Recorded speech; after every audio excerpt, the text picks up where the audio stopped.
Assalamualaikum warahmatullahi wabarakatuh. Alhamdulillahirrabbilalamin. Wassalatu wassalamu ala rasulillahil amin wa ala alihi wa ashabihi ajma'in. Wa ba'd, kaum muslimin wal muslimat rahmatullah. Kita lanjutkan pembacaan kitab Adab Thalibil Ilm, adab-adab penuntut ilmu, yang ditulis oleh Dr. Anas Ahmad Karzun. Sekarang tentang fadlu talabil ilmi wa manzilatul ulama, keutamaan menuntut ilmu dan kedudukan para ulama. Penulis buku sebelum berbicara atau menjelaskan tentang adab-adab penuntut ilmu, beliau berbicara dahulu tentang keutamaan menuntut ilmu agama dan kedudukan para ulama. Dan beliau membawakan dalil-dalil dari Al-Quran dan As-Sunnah, serta membawakan perkataan salafus saleh tentang hal tersebut.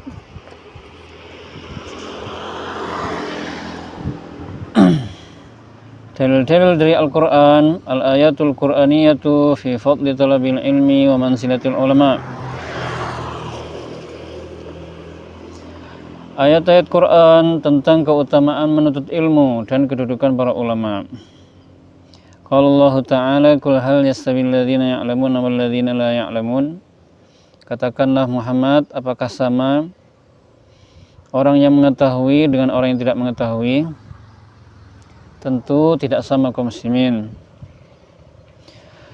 Wa qala ta'ala, yarfa'illahu alladzina amanu minkum wal ladzina utul ilma darajat.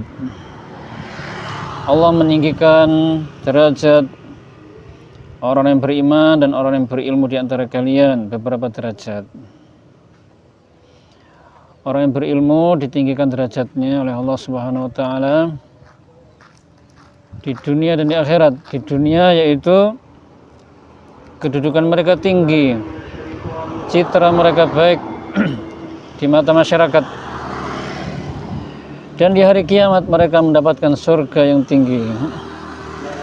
Wa qala ta'ala wa qur rabbi zidni ilma. Dan katakanlah Muhammad, wahai Rabbku, tambahkanlah ilmu kepadaku. Di ayat ini Allah Subhanahu wa taala memerintahkan Nabi Muhammad SAW untuk meminta tambahan ilmu kepada Allah. Allah tidak memerintah beliau untuk meminta tambahan kecuali ilmu. Ini menunjukkan keutamaan ilmu syar'i atau keutamaan ilmu agama. Wa qala ta'ala yu'til hikmata man yasha wa man yu'til hikmata faqad utiya khairan katsira. Dia memberikan hikmah kepada siapa yang dikehendakinya, dan barang siapa yang diberi hikmah maka sungguh dia telah diberi kebaikan yang banyak. Qala Mujahid yu'til hikmah ay al-ilma wal fiqha. Mujahid mengatakan dia memberi hikmah maksudnya adalah memberi ilmu dan fikih. Jadi orang yang diberi ilmu dan pemahaman mendalam tentang agama dan mengamalkannya, sungguh dia telah diberi kebaikan yang banyak oleh Allah Subhanahu wa taala. Wa qala ta'ala innama yakhsyallaha min ibadihil ulama. Sesungguhnya yang takut kepada Allah dari hamba-hambanya adalah hanyalah para ulama. Kenapa para ulama itu takut kepada Allah? Kenapa hanya mereka yang takut kepada Allah? Karena mereka sangat mengenal Allah dan faham tentang agama. Sekarang dalil-dalil dari As-Sunnah atau hadis Nabi SAW. Al-ahadithun nabawiyyah fi talabil ilmi wa manzilati.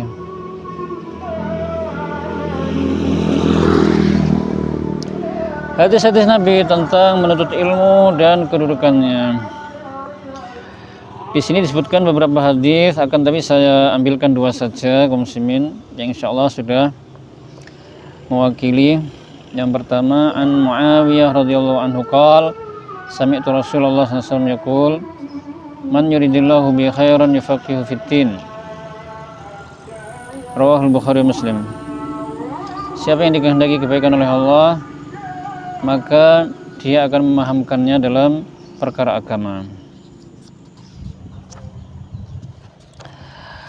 Wa an Abi Darda radhiyallahu anhu qala sami'tu Rasulullah sallallahu alaihi wasallam yaqul man salaka tariqan yatlubu fihi ilman salakallahu bihi tariqan min turuqil jannah wa innal malaikata latadau ajnihataha li talibil ilm wa innal alima la yastaghfiru lahu man fis samawati wa man fil ardh wal hitanu fi jawfil ma wa inna fadlal alim 'alal 'abid ka fadlil qamar lailatul badr 'ala sairil kawakib wa innal ulama warasatul anbiya wa innal anbiya'a lam yurithu dinaran wala dirhaman innama warathul ilm faman akhadhahu akhadha bihadhin wafir rawahu Abu Dawud wa Tirmidzi wa isnaduhu hasan